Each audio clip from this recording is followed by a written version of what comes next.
o segundo passo é a respeito da susceptibilidade do organismo para um fármaco em particular. Então, pessoal, depois que um patógeno foi cultivado, o próximo passo é a respeito da sua susceptibilidade a antibióticos específicos.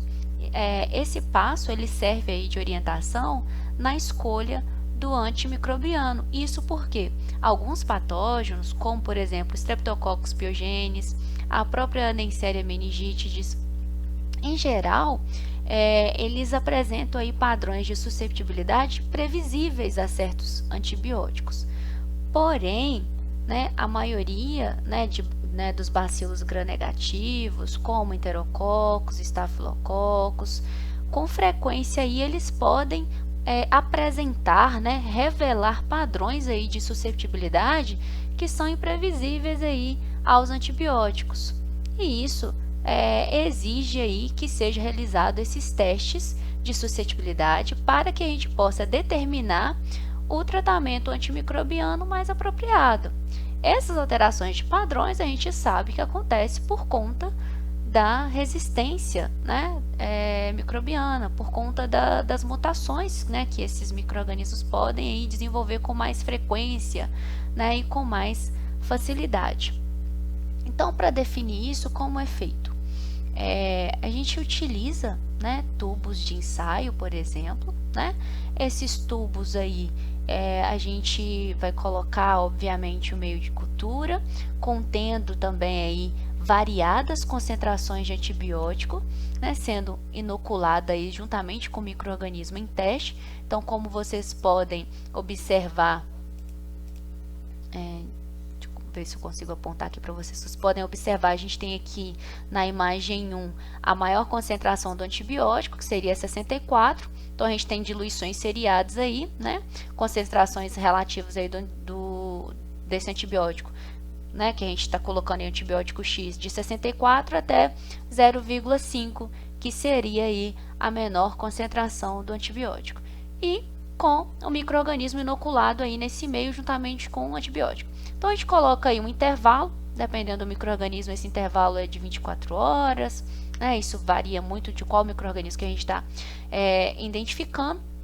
A gente, então, no passo 2 aqui, vai observar se o crescimento de micro-organismo ele vai ser evidenciado, como que a gente vai evidenciar nessas diferentes concentrações aonde nós temos o micro-organismo mais o antibiótico. Percebam que nas menores concentrações, como 1 e 0,5, nós temos aí a presença no tubo de ensaio do crescimento bacteriano.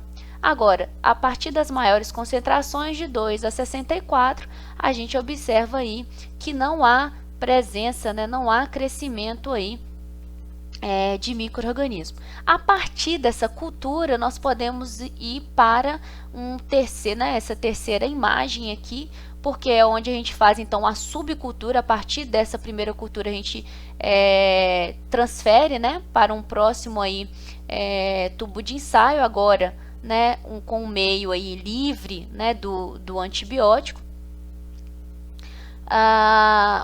com diferentes concentrações. Por quê? Porque a gente consegue observar após essas 24 horas de incubação como que esse micro-organismo ele vai crescer, ele vai se desenvolver nessas diferentes aí, variações em relação a esse desenvolvimento. Então, a gente percebe que até aqui no tubo 16, a gente observa um intenso crescimento bacteriano. Claro, que nos tubos aí que seriam referidos aos de menor concentração, a gente teria aí um maior crescimento.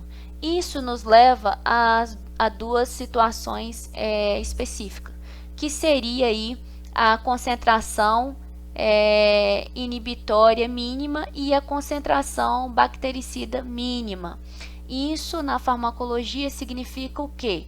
A concentração inibitória mínima é a menor concentração do antibiótico que é capaz aí de inibir o crescimento bacteriano. Nesse caso aqui, a nossa concentração menor, que é capaz, mínima, e de inibir o crescimento bacteriano, é igual a 2 né, nesse exemplo aqui que a gente tem. Então, ou seja, a concentração inibitória mínima é a menor concentração de antibiótico que foi capaz aí de inibir o crescimento bacteriano. Já se sabe aí na farmacologia que para alcançar um tratamento antimicrobiano eficaz, a concentração de antibiótico obtida nos líquidos e também tecidos corporais, ela deve ser maior do que a concentração inibitória mínima. Lembrando aí que hoje, né, pessoal, esses testes em laboratórios maiores, né, eles são feitos aí automaticamente utilizando aí placas de microtitulação. Um outro termo que eu acabei de citar para vocês seria aí a concentração bactericida mínima, ou também CBM. Essa concentração bactericida mínima refere-se aí à menor concentração do antibiótico que mata 99,9% das bactérias. E nesse exemplo aqui, ela é igual a 32, por quê? Na concentração 32 é que a gente não consegue mais observar crescimento bacteriano. Então, pessoal, a gente pode dizer que esse teste quantitativo determina a menor concentração de antibiótico que mata a bactéria sob investigação. Nesse gráfico, a gente pode observar então os efeitos dos fármacos bactericida e bacteriostático no crescimento in vitro de bactérias, ou seja, já estamos entrando em outros termos, né? Bactericida e bacteriostático. Quando a gente fala desses termos, vamos observar então o gráfico. Aqui a gente tem aqui uma relação de tempo versus o número de bactérias viáveis, e num determinado tempo aí a gente faz a adição do fármaco, certo?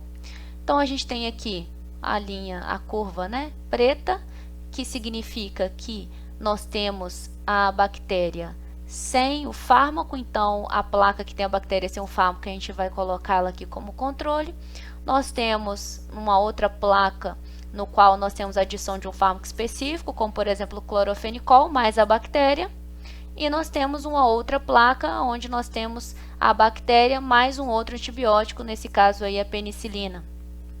Então percebam que na placa onde temos apenas a bactéria e não temos o fármaco, o número de bactérias viáveis, ela aumenta, né? Aumenta aí exponencialmente à medida que o tempo vai passando.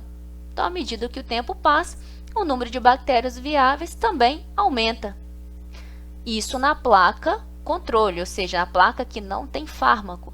Na placa onde nós temos a adição de um fármaco bacteriostático, por exemplo, que foi adicionado o clorofenicol, nós temos então aí o número de bactérias viáveis de uma forma aí estacionária, né? Nós não aumentamos o número de bactérias viáveis ao longo do tempo na placa que foi adicionado um fármaco bacteriostático, ou seja, o clorofenicol. O mesmo número de bactérias viáveis aí permaneceu.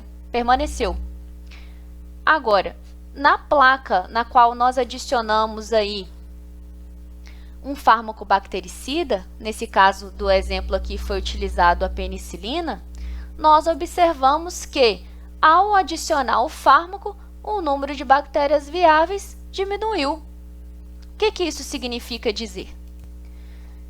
Significa dizer, pessoal, que os fármacos bacteriostáticos, eles inibem o crescimento e a multiplicação da bactéria, porém não leva ela à morte.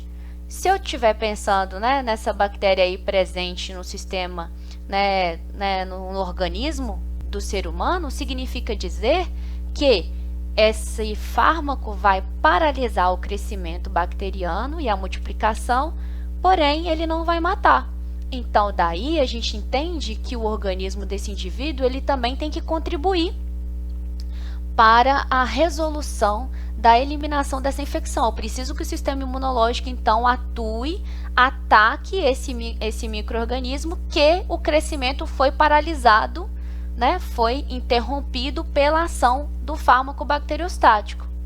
Já o fármaco bactericida, né, o próprio nome já nos indica, é o fármaco que vai matar a bactéria. Então, esse fármaco, ele vai eliminar a bactéria. A bactéria ela não vai conseguir se multiplicar e, consequentemente, ela também irá morrer.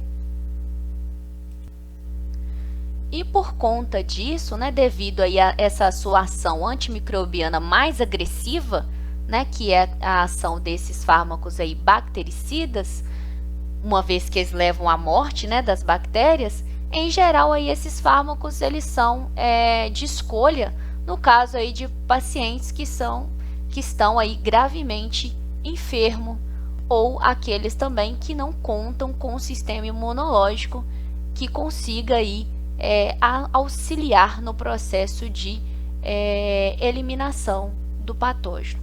Claro que não significa dizer que está restrito, né? Quando a gente fala isso, muitos alunos acham que fármaco bactericida é só para quem está gravemente enfermo e para quem não tem um sistema imunológico responsivo e que bacteriostático é para aqueles que têm um sistema imunológico responsivo. E não é bem assim, né?